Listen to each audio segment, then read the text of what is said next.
Nahi gabe, hortzak estutzea oso gauza arrunta da, konturatu gabe 30 kilo estutzeko bezain beste indar egiten da. Muturreko kasuetan 300 kiloko presioa ere bai, eta hortzei kalte izugarria egiten zaie. Osea, hortza puskatzea, protesiak, gaina nahiko kezkagarria da, holako jendekin lan egitea, zetik hasieran bere hortzak puskatzen txuste, baina gero zu jartzen txuzun lanak ere puskatzen txuste.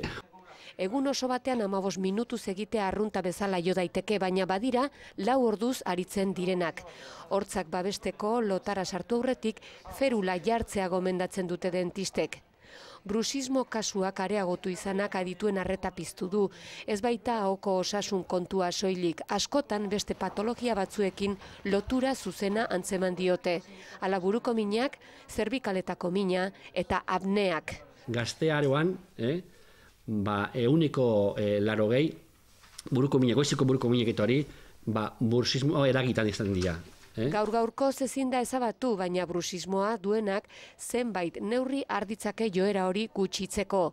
Ohera sartu aurretik ariketa fisiko gogorrik ez egin, tabako, alkohol edo kaferik ez hartu, ura edan eta lasaitzeko teknikak lantzea.